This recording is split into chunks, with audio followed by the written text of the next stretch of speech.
justement, cette manière, il y a eu des élections, Oui. c'est en Tunisie, il y a eu des résultats qui ont donné le parti Ennahda vainqueur.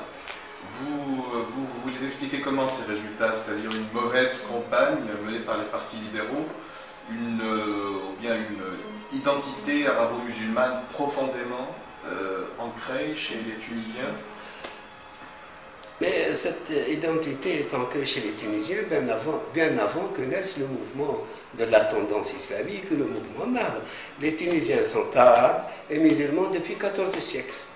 Moi, j'ai 70 ans. Quand je suis né, je me suis trouvé dans une famille de musulmans et d'arabes. On parle l'arabe et pas d'autres langues. Et on pratique la foi musulmane et pas le christianisme ou le judaïsme. Donc ça fait partie de l'histoire de la Tunisie, de l'histoire de la société et tout le reste. Bon, Ennahda, c'est pas l'islam. Ennahda, c'est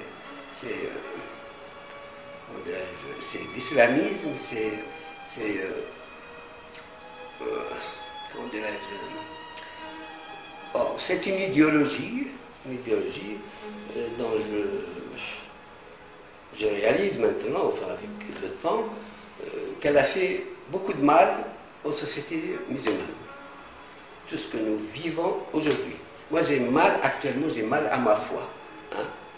J'ai mal à ma foi musulmane. Parce qu'elle était mêlée à la politique, c'est pour ça.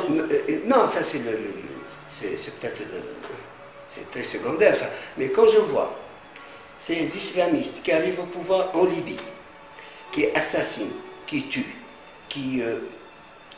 je ne sais pas si vous avez vu, enfin jusqu'ici je n'arrive pas à regarder les images du colonel Kadhafi assassiné, et puis, enfin, paraît-il, semble-t-il, par la suite brûlé, etc.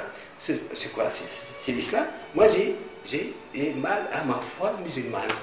Je ne me sens pas musulman avec ces musulmans. Ça c'est autre chose, ce sont des hordes, des barbares.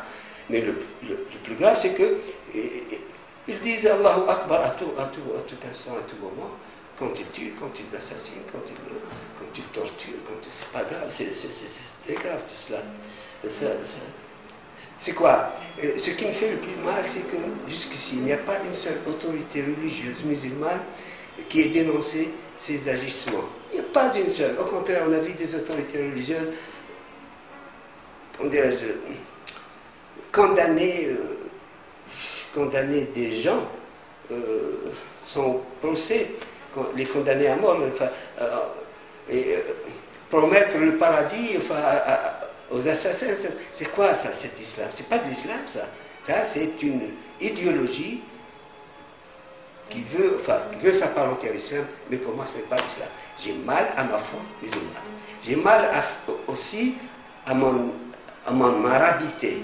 Quand je vois des Arabes appelés des puissances étrangères à intervenir dans leur pays pour qu'ils installent un régime démocratique, bah, moi je suis les affaires de l'Irak depuis bien avant l'occupation. J'ai traduit peut-être 300 textes d'études, etc.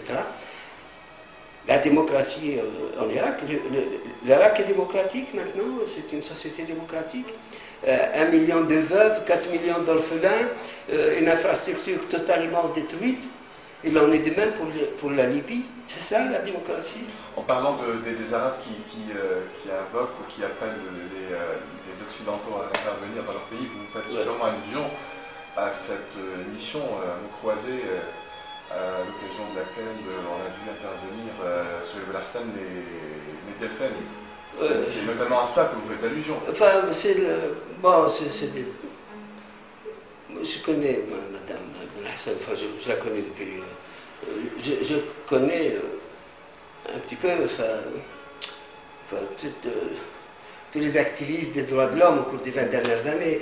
On n'a pas vu beaucoup Madame El Hassan, on l'a vu à partir du moment en 2007 où elle a pris la direction de la FIDH. La FIDH non plus, on ne l'a pas vu beaucoup, enfin au début des années 90. Après qu'elle est désespérée, disent les mauvaises langues d'un poste d'ambassadrice. Oui, enfin, on n'appelle pas Sarkozy au secours pour avoir un poste d'ambassadrice. Elle aurait pu, si, enfin, elle peut négocier ça.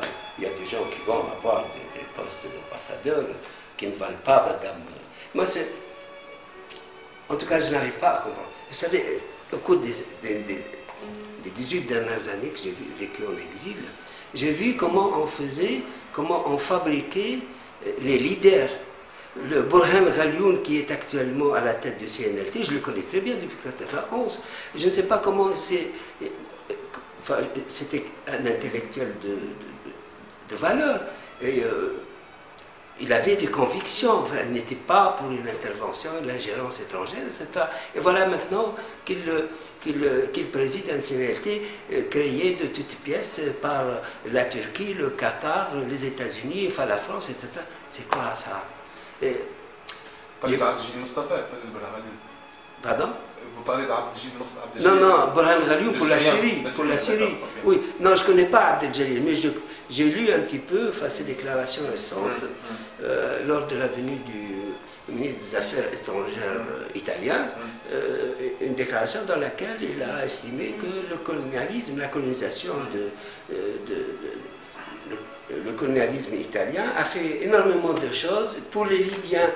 Alors je me demande pourquoi il y a eu tant de milliers de morts, enfin, pour la libération et pour la résistance. Nous sommes actuellement à un moment où une nouvelle vague de colonisation est en train d'occuper les pays arabes, une occupation qui est voulu par certains de ses fils, de ses enfants, de leurs enfants. C'est ce qui fait mal au cœur, parce que moi j'ai vécu la colonisation. J'ai vécu, jusqu'à l'âge de 14 ans, j'étais dans un pays colonisé. Et je sais ce que c'était la colonisation, je sais parfaitement. Les gens de ma génération, il n'y en a plus beaucoup à 70 ans maintenant. Il y a très peu de gens, enfin, qui ont peut-être 8-7% de la population qui ont cet âge-là. Alors, il faudrait expliquer ce que c'est que la colonisation.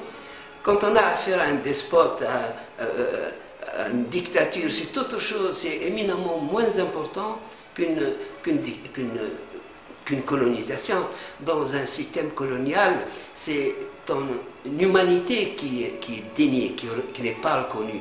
Là, c'est peut-être ta citoyenneté dans une société dirigé par un dictateur et un despote. C'est différent, c'est tout à fait différent. Moi j'ai mal au cœur parce que tous ces gens qui se disent islamistes, ils n'ont pas bougé le petit doigt pour dénoncer un assassinat, l'assassinat de Muammar al-Kadhafi. Pourtant, je n'avais aucune sympathie pour... J'ai été invité en 1973 en Libye, dans un congrès... enfin, c'était le ministère de la Culture qui m'avait invité. Et à l'époque, c'était sa troisième voix qui était en débat. Et je me suis trouvé avec un ami algérien, toujours vivant, Rachid Ben Issa, pour nous opposer à cette troisième voie. Et le deuxième jour de cette conférence, on m'a mis à la frontière. Et depuis, j'ai juré de ne jamais plus rentrer en Libye, ni par le ciel, ni par la mer. Je n'avais aucune sympathie pour mais c'était un chef d'État, et on voyait très bien que ce n'était pas une révolution populaire ou une révolte populaire, c'était un coup monté par l'OTAN et certains pays du Golfe avec la Turquie pour occuper tout simplement l'Italie, la Libye. C'est ce qui s'est passé maintenant. La Libye est occupée et elle va payer pendant peut-être 30 ans le prix de sa libération par l'OTAN.